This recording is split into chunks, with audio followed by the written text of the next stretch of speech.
Bien le bonjour les anxieuses, et aujourd'hui petite review VO, on va parler d'Aquaman encore et toujours. Retour une fois de plus sur la troisième série, le cinquième volume, c'est la même chose, hein. On a déjà parlé de toute la partie Peter David, épisode 0 à 25 et puis épisode 26 à 47 dans une autre, à 46 pardon, dans une autre vidéo. Et donc voilà, la partie Peter David est déjà bien dégrossie. Aujourd'hui, je voulais parler de la période de transition qui va suivre le départ de David, à savoir les 3 épisodes de Dan Abnett. Donc, tac, le 47, le 48 et le 49. Voilà. Dan Abnett qui sert un petit peu de bouche-trou en fait, parce qu'on attend l'arrivée d'un nouveau couple d'artistes pour reprendre de manière un petit peu plus conséquente le personnage en fait. Et ce couple d'artistes qui va arriver dès l'épisode 50, c'est Eric Larson au scénario, puis Eric Battle au dessin. Voilà. Mais entre-temps, il faut combler un petit peu les trous et donc on demande à Dan Abnett de faire le sale boulot. Voilà. Je vous avais expliqué qu'à son départ, à l'épisode 46, Peter David fait revenir le Aquaman de l'âge d'argent. Voilà, le Aquaman canon, le Aquaman classique, on va l'appeler comme ça. Celui de l'âge d'argent, de l'âge de bronze, des années 80 et puis du début des années 90, quoi. Il le fait revenir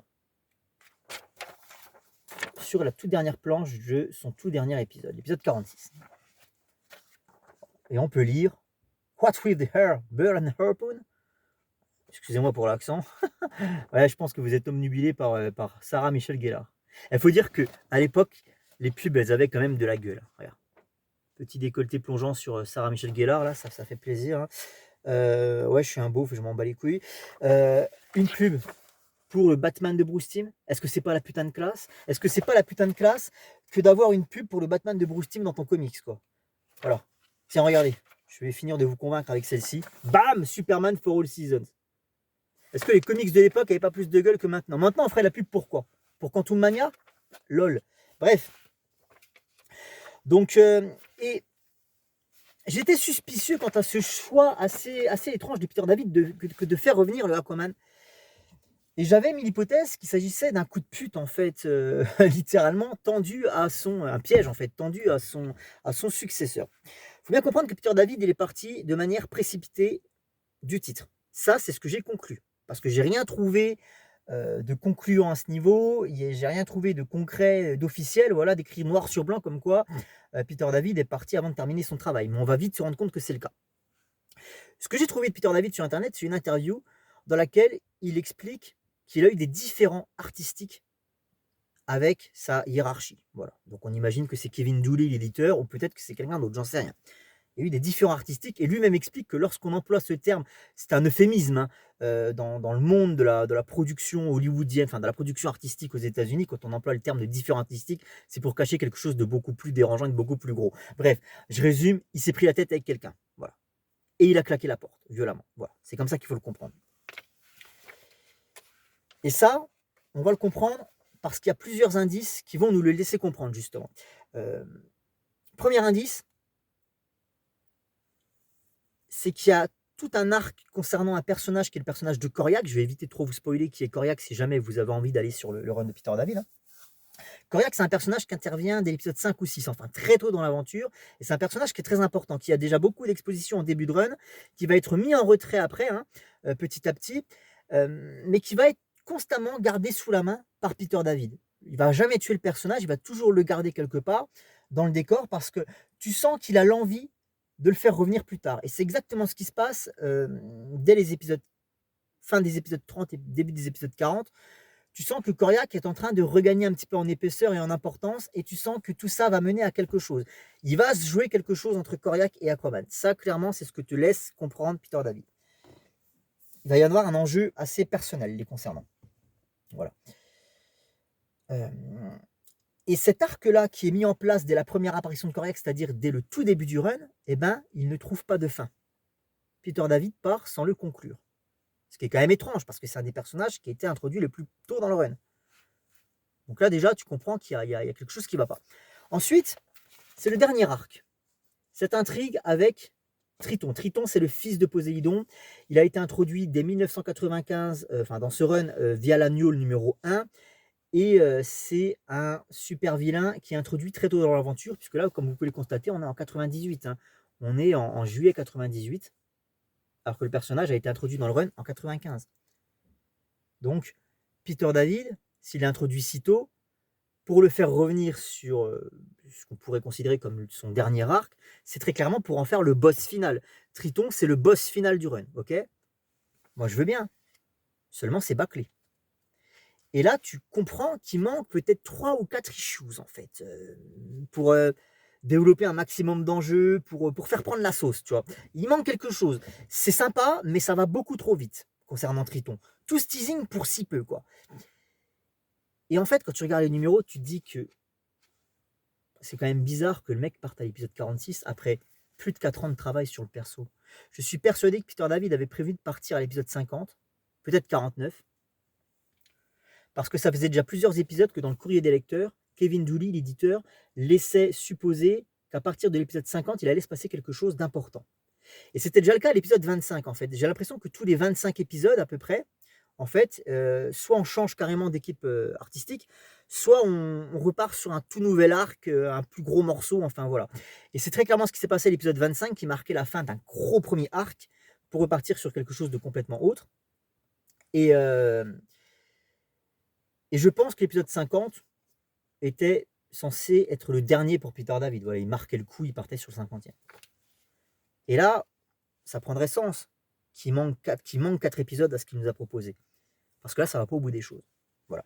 Les indices qui me font dire que Peter David est parti sur un coup de tête, sur un coup de gueule en fait. Je pense que c'est quelqu'un qui est vachement impulsif et je pense qu'il a un ego surdimensionné. C'est d'ailleurs ce qui se dit sur lui dans le milieu et c'est ce que m'a laissé aussi entendre le copain G qui connaît Peter David de par son incroyable run sur l'incroyable Hulk. Un run de 12 ans, je crois, enfin quelque chose de vachement conséquent. Et c'est ce que m'avait expliqué le copain G. Il m'avait dit que Peter David, il laissait entrevoir de sa personne que c'était quelqu'un d'assez imbu de lui-même, en fait, d'assez fier, tu vois, d'assez orgueilleux, d'assez égocentrique. Et ça m'étonnerait pas qu'il ait claqué la porte avant de terminer son run. Le mec est tellement impulsif qu'au lieu de se dire je vais prendre sur moi et je vais terminer tranquillement, il me manque 3-4 épisodes, c'est-à-dire 3-4 mois en plus à travailler sur le perso, voilà, je vais boucler mon truc, je vais faire ça, je vais partir le cul propre. Plutôt que de dire ça, le mec s'est dit bah tiens, nique-toi, nique ta mère pour les 3 derniers épisodes, je te les fous dans le cul. Et étant donné que ça sent qu'il est parti sur un coup de gueule, eh ben, il fait revenir le Aquaman qui ne faisait pas vendre. Parce que Aquaman, jusque-lors, ne faisait pas vendre. Avant la prise en main du perso par Peter David, les personnages ne vendaient pas. Je vous rappelle un petit peu son contexte éditorial. Hein. Il faut attendre 1962, alors que le personnage est créé en 41. Il faut attendre 1962 pour qu'il ait sa première série. Et sa première série, elle a une publication complètement anarchique, complètement erratique. Elle se stoppe brusquement en 71. Et pendant 6 ans, blackout total. Le personnage est relégué dans les dernières pages d'Adventure Comics. Et grâce à David Michelini, entre autres, et à son travail sur la mort du prince, et ben là, on redonne un petit peu d'exposition au personnage et on lui permet de récupérer sa première série. Donc on reprend l'épisode 58 en 1977. 6 ans d'absence en termes de série perso, quoi. Et on revient pas pour longtemps parce qu'on revient à l'épisode 58 et on termine à l'épisode 63. Après l'épisode 63, il n'y a plus rien. Terminé blackout total, le personnage est une nouvelle fois relégué dans Adventure Comics, puis dans Action Comics, fera des apparitions diverses dans du Brave and the Bold, du World's Finest, ce genre de titres. Rien de plus, quoi. Faut attendre 86 pour qu'il ait une mini-série, histoire qu'on prenne la température. Ça a l'air de marcher pas trop mal, mais le dessinateur de l'époque, il a beaucoup de mal à rendre son travail dans les temps, ce qui fait que la suite de cette mini-série de 86 est annulée, définitivement. Hein, voilà. Et il faut attendre 89 pour avoir encore une nouvelle série, cette fois-ci en 6 épisodes, avec réécriture de l'origine story, etc., etc. Et à partir de là, les choses vont aller un petit peu mieux pour le personnage, éditorialement parlant. Pas pour lui, parce que le personnage, il va vivre des années épouvantables. Hein. Vraiment, il va être au plus bas, ça va être clairement l'âge sombre, synthétisé pour lui. Hein. Voilà. Et donc, on a cette mini-série donc, qui fait office de Aquaman volume 3, 6 épisodes en 89, et en 91-92, Sean McLaughlin lui offre son quatrième volume, sa deuxième série officielle. Si je dis pas de conneries, c'est la deuxième série officielle. Hein. Je m'en mêle les pinceaux avec les volumes. Parce qu'en fait, on considère que les volumes ne sont pas forcément des séries. Des séries, c'est des ongoing, alors que les volumes, ça inclut les mini-séries. Ouais, c'est un bordel, je t'explique pas. Donc, 91-92, McLaughlin Deuxième série, quatrième volume. C'est ça? Normalement, c'est ça. Et donc, Peter David prend la suite avec Harry Launch en 94, la mini-série Time and Tide, etc. Vous connaissez l'histoire, je vous l'ai déjà rabâché. Et donc, cinquième volume et troisième série officielle. Voilà. Bref, Aquaman était un personnage qui ne vendait pas jusqu'à ce que Peter David ne s'occupe de son cas. Poil au bras. Et il va faire d'Aquaman ce personnage désabusé, triste, farouche, énervé, presque violent en fait, aigri, avec dépressif c'est le terme, avec cette longue barbe et ces longs cheveux qui traduisent son état émotionnel, le harpon qui lui remplace sa main gauche dévorée par des piranhas, etc., etc. Et à partir de là, le personnage va rien sucer du tout, il va susciter un vif engouement auprès d'un nouveau lectorat, c'est-à-dire qu'il va réussir à recruter des gens qui ne lisaient que du Superman et du Batman. Et ça, je peux vous le dire, parce que j'ai lu tous les courriers des lecteurs. Il y a beaucoup de gens qui sont unanimes. À l'époque, ils ont carrément délaissé les séries principales qu'ils étaient en train de suivre pour lire le Aquaman de Peter David.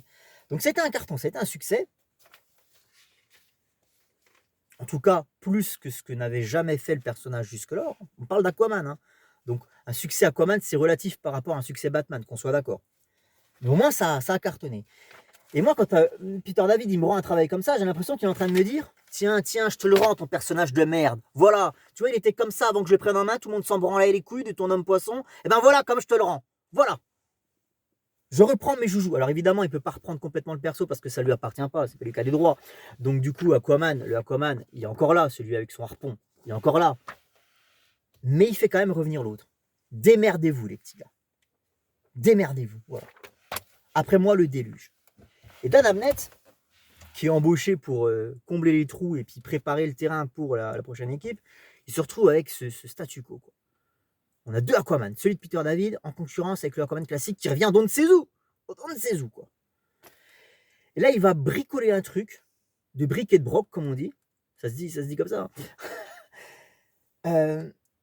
Pour tenter de nous expliquer, de nous justifier le retour de cet Aquaman du Silver Age, en nous expliquant qu'en fait, c'est un personnage déjà présenté dans le run de Peter David qui s'appelle AJ, je vous en dirai pas plus. Enfin, AJ pour le coup, AJ, et je vous en dirai pas plus sur qui est ce personnage dans le run de Peter David.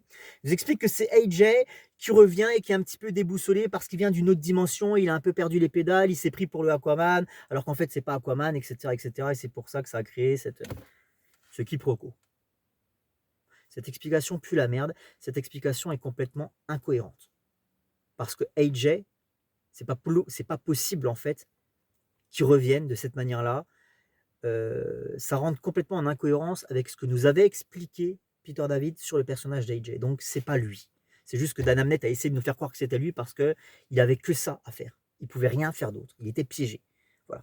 Donc tu sens très clairement qu'il ne s'est pas concerté. Moi j'avais émis l'hypothèse qu'éventuellement Peter David s'était concerté avec Dan Abnett pour pas partir comme un salopard et lui laisser des pistes et tout. En fait non, clairement pas. Il lui a fermé la porte à la gueule et il lui a fait un fuck à travers la fenêtre.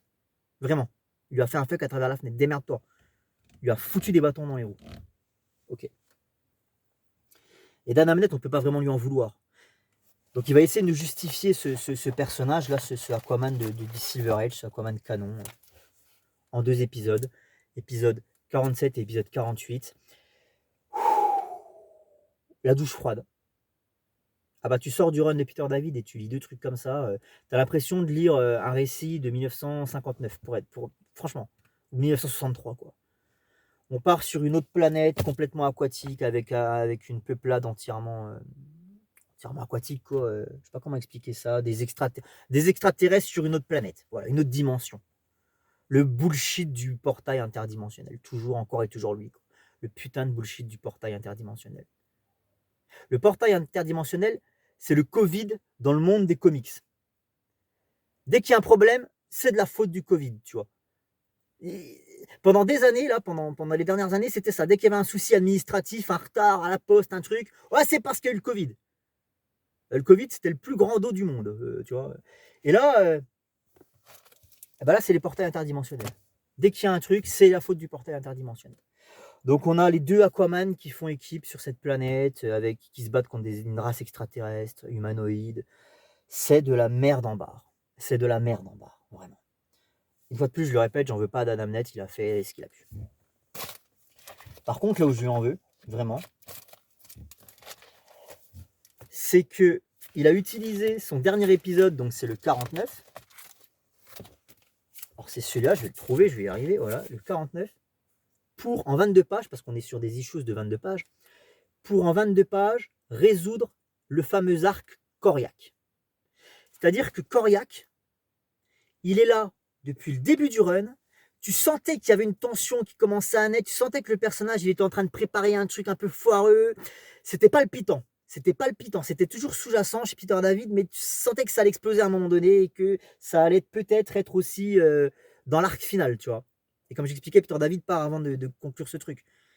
Et d'Adam Net, il s'accapare ce plot, en fait, et il le résout en 22 pages, seulement, dans ce truc, dans cet épisode 49. Et là, par contre, je lui en veux.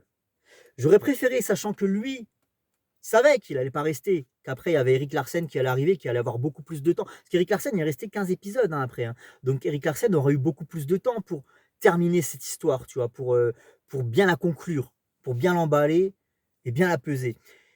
Et ben non, d'Adam Net, non, il a voulu, probablement qu'il a voulu faire place nette pour ses successeurs, tu vois. Il a voulu régler le truc pour que Eric Larsen reparte sur des bases vierges, on va dire. Et donc, il s'est mis dans la tête de terminer cet arc Koryak. Il a fait de la merde. Il a fait de la merde, très clairement. C'est n'importe quoi. Ça n'a aucun sens. Voilà. Ça n'a aucun sens. Et là, ça me fait chier. Le mec savait qu'il n'avait plus qu'un épisode à faire. Pourquoi il nous a pas raconté un truc débile avec, je sais pas moi, des hommes méduses qui viendraient essayer d'attaquer Atlantis et ce serait résolu en un épisode terminé, ciao. Voilà, un truc débile. Non, il a fallu qu'il tente de résoudre un arc extrêmement important, capital dans le run de David. Et il a fallu qu'il le bâcle. Et ça, c'est presque inadmissible. En fait. Voilà. Pour ce qui concerne les 3 épisodes d'Adam Net. Je vais être franc avec vous. Je vous ai donné envie, probablement, en tout cas j'espère vous avoir donné envie de lire, d'essayer de trouver par tous les moyens le run de Peter David. Et, voilà. Parce que je pense que même si vous n'êtes pas fan du personnage, si vous êtes juste fan de l'univers DC dans son ensemble, ça fait partie des piliers importants à découvrir. Voilà. Même tu vois, un mec qui n'est pas fan de Batman, il faut quand même qu'il lise un long Halloween. Bon, ça n'a rien à voir avec un long Halloween dans le format, etc. Ce que je suis en train de dire, c'est que c'est aussi important pour Aquaman ce qu'a été un long Halloween pour Batman. C'est extrêmement important. Voilà, c'est génial en plus. Par contre, je vous dirais vraiment, même si tous les arcs qu'il avait intégrés dans son run ne trouvent pas leur résolution, parce qu'il est parti avant, je vous conseillerais vraiment de ne vous concentrer que sur la période Peter David. Parce que d'Adam Net, ça vaut vraiment pas le coup. C'est de la transition, c'est nul. Et alors, Eric Larsen, je ne vais pas en parler aujourd'hui parce que j'ai terminé le run d'Eric Larsen hier soir. J'en suis rendu à l'épisode 65 ou 66. Bref, j'ai bouclé son run. Il ne me reste plus que le run en une dizaine d'épisodes de Dan Jurgens. Et après, j'aurai définitivement bouclé L'Âge sombre. Donc ça fait plaisir. En tout cas pour ce qui est des aventures solo, parce qu'après, il me reste la Justice League de Grant Morrison. Mais il me reste encore donc 10 épisodes de Dan Jurgens. J'ai terminé Eric Larsen. Eric Larsen, je vais juste résumer ça aujourd'hui. C'est pas mal, mais le mec se permet des trucs. Calme-toi, mon grand, quoi. Voilà. C'est bien de vouloir bâtir sur Atlantis Chronicles. C'est génial, parce que Atlantis Chronicles, pour moi, c'est la base. Donc c'est très bien de vouloir bâtir là-dessus, de vouloir conserver ce lore. Par contre, essaye de bâtir sans aller déterrer des morts, mec. Vraiment. Va pas désacraliser un cimetière en commençant à profaner des tombes. Laisse les morts là où ils sont. Ça, c'est un truc qui m'énerve chez Eric Larsen. Le mec, ils sont obligés de faire revenir des persos qui sont morts depuis 2000 ans. Mais mec, oh. Quand c'est Kordax, oui, parce que Kordax, c'est le mal ultime. Donc oui, qu'ils reviennent, c'est normal. Mais va pas faire revenir n'importe quel Gugus, là. Ça me saoule, ça, putain. Tout ça pour dire, vous avez vu, je fais des références à Atlantis Chronicles. Gros, tu peux en faire beaucoup plus subtilement. Ne ressuscite pas les morts, bordel. Et il y a d'autres critiques à faire sur le run de Larsen, mais dans l'ensemble, c'était pas dégueulasse. Mais concentrez-vous sur le run de Peter David, n'allez pas au-delà. Vraiment. Après, peut-être que ce qu'a fait Jürgen, c'est excellent, j'en sais rien, j'ai pas encore lu. Mais là, franchement, Abnet, c'est pitoyable. Et Larsen, c'est bien, sans plus. Voilà. C'est juste bien, en fait. Donc, voilà. Donc, épisode 0. Alors, l'ordre de lecture, c'est Aquaman Time and Tide, 4 épisodes. Alors, l'ordre de lecture ultime, c'est Atlantis Chronicles, 7 épisodes. Aquaman Time and Tide, 4 épisodes. Aquaman 1, Aquaman 2, Aquaman 0, puis après Aquaman 3, Aquaman 4, jusqu'à l'épisode 46. Voilà, comme ça, vous avez l'intégralité du run de David. Et puis pour les perfectionnistes, il y a le run de Sean McLaughlin qui se passe entre Atlantis Chronicles et Time and Tide, qui peut être sympa, qui peut apporter pas mal d'éléments complémentaires assez intéressants.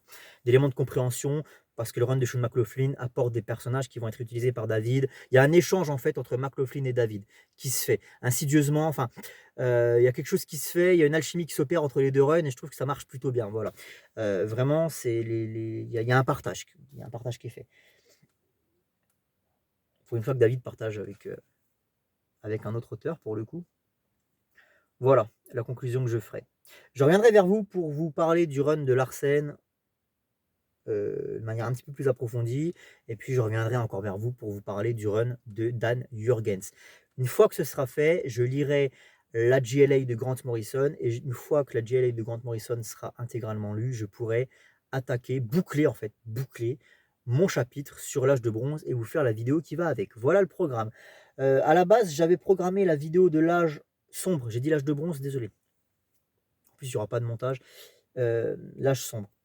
Je voulais terminer mon chapitre sur l'âge sombre et faire la vidéo. J'avais dit octobre-novembre. Honnêtement, il faut plus tabler sur peut-être décembre ou janvier en fait. Tu vois, peut-être même janvier, ouais. Parce qu'il y a encore pas mal de choses à lire et en ce moment, c'est un peu le bordel.